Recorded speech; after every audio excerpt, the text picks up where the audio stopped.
Good evening, Sun Valley, and thank you for your attentions.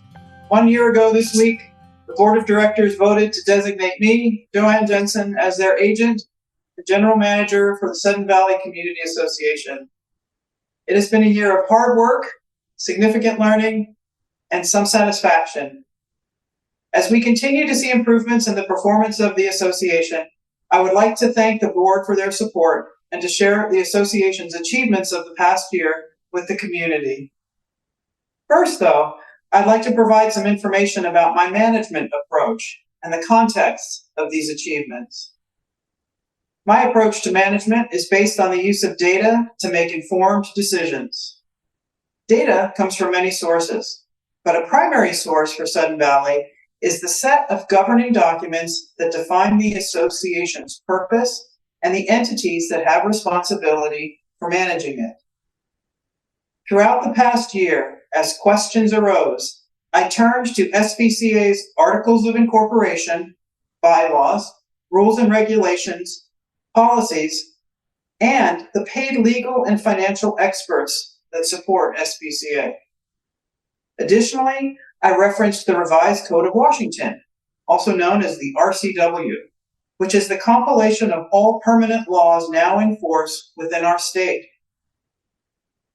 as well as the knowledge and common sense I've gained from 39 years spent managing companies large, small, and everything in between. SVCA's governing documents are available to any individual who goes to our website, sunvalley.com. The RCW is also available online. My common sense and experience, on the other hand, is a bit harder to access, although I do regularly share it with my staff, whether they ask for it or not. Every member should know the purpose of the association and how it's structured. Our purpose is given in Section 3 of our Articles of Incorporation as follows. Number 1, to acquire and hold title in trust to the common areas. Number 2, to establish and collect assessments against each member to provide for maintenance and operation of all the common areas and facilities.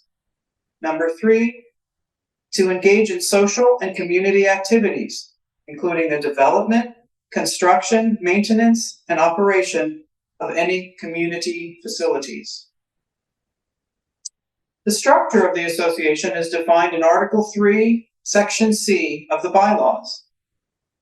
The board shall be responsible for the affairs of the association and shall have all of the powers necessary and convenient to conduct the affairs of the association and, as provided by law, may do all acts and things except those which are reserved for the members by the Articles of Incorporation, these bylaws, or the laws of the state of Washington. The board may not transfer any of its responsibilities to a third party. However, it may delegate the execution of any aspects of its affairs, provided that such delegation is accompanied by clear and specific definition of accountability, authority, performance, expectations, and the means by which performance will be measured. This section makes it very clear that the board alone is responsible for the affairs of the association. In terms of execution, though, specific actions are reserved to members. And one good example of this is voting to elect directors. The board is also given the power to delegate the execution of its affairs, or in other words, the operations of the association. And they chose to delegate responsibility for association operations to me 1 year ago today. But what about committees? People ask, how do they fit in? Simply stated, the execution of specific tasks is delegated in the bylaws to standing committees. No responsibility is delegated, however, since the bylaws do not allow that.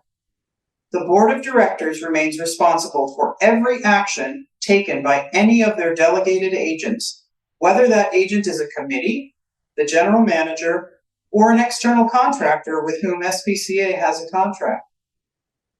So, the association is composed primarily of the members and the board that they elect. As each of you casts your votes, Please consider how important it is to elect individuals who will work towards the best interests of the association and not their personal interests.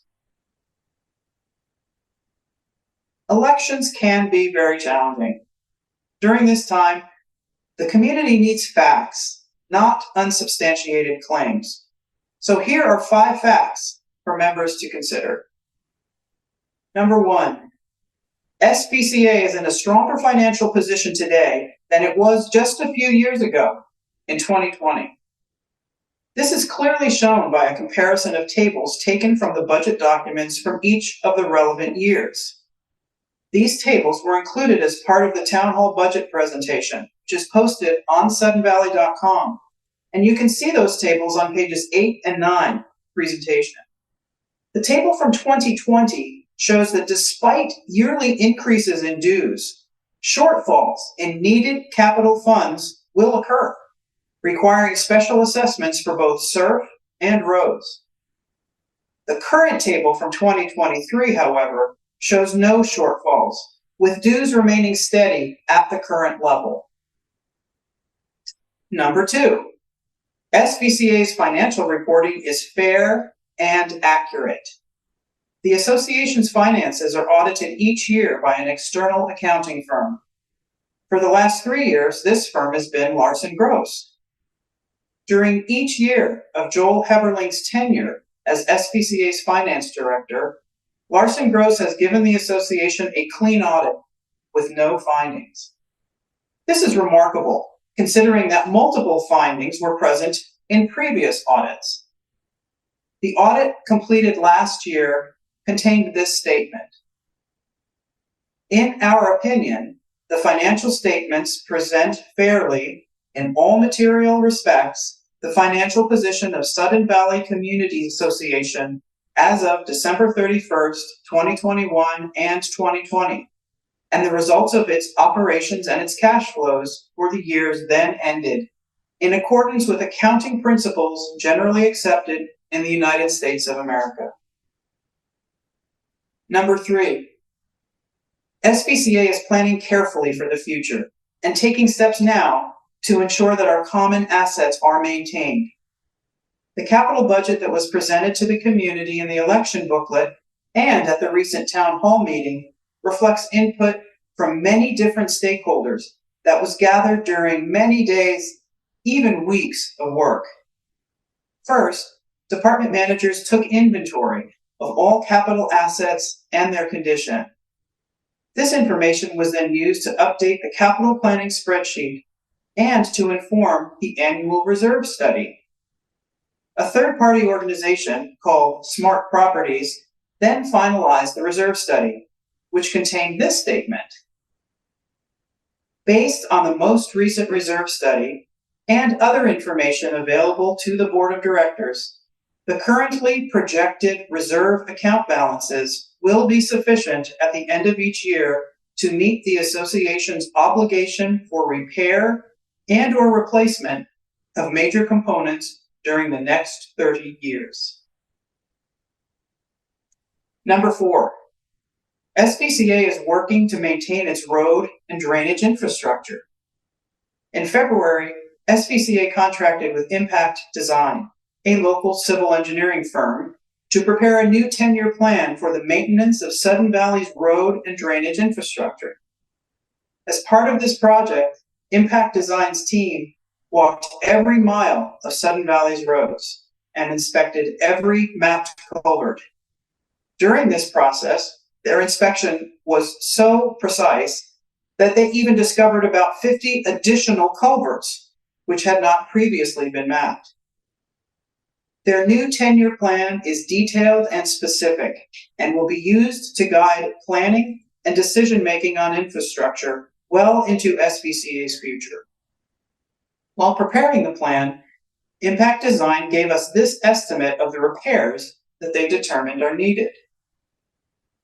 They said, based on this analysis, a yearly budget of $900,000 to $1 million appears to be adequate to catch up with and maintain SVCA's infrastructure for the next 3 to 5 years.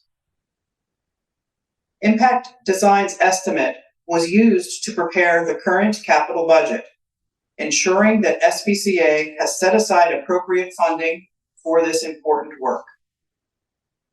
Number 5, SVCA's primary amenities, the golf course, marina, and swimming pools, all achieved positive revenue growth this year. For golf, 2023 will be the 7th consecutive year of growth in revenue. This past season has been extremely strong, confirming that the new golfers who emerged during the pandemic remain interested in Sudden Valley's course. At the marina, long waiting lists for both wet and dry boat storage indicate continuing strong usage. And the pools, where we partnered with the Whatcom YMCA to offer swimming lessons this past summer, had an increase of 48.4% in revenue this year. It's important to note that while the amount of income earned through the pools is much smaller than the amounts earned by golf and the marina, pool revenue comes primarily from non-members, since members are not charged to swim. There are many other positive accomplishments that I can share, but these are the highlights. And they demonstrate that the association is in a stable position financially while showing multiple signs of improvement in many areas. But this does not mean that there are no challenges ahead for the association. There are big decisions that the community must make, including whether to replace or remove assets that are failing, and how to pay for that work. These decisions involve millions of dollars of association funds. And that is why I was so pleased by the board's decision to unanimously adopt the budget put forward this year, while asking the community to respond to advisory votes to let the board know their preferences. This approach gives us stability in the present while allowing for changes in the future that reflect members' input. But perhaps the biggest challenge facing the association is how to get along. As many of you know, Sudden Valley has the reputation of being a contentious and litigious community. This harms property values and hampers the ability of the association to attract and retain high-quality staff and volunteers. To begin to change perceptions and to start to get along better, this community will have to work at keeping a clear head and evaluating each question that faces the association with an open mind and an insistence on facts, not rhetoric, hearsay, or gossip. Question the people who present their opinions as facts, and please reach out to the association when you want or need information. We can point you to resources online or simply give you the answer you're looking for. Members, I thank you again for your attention, and I look forward to meeting you at the upcoming annual general meeting, which will be held on Saturday, November 4th at 1 p.m. in the dance barn. Thank you.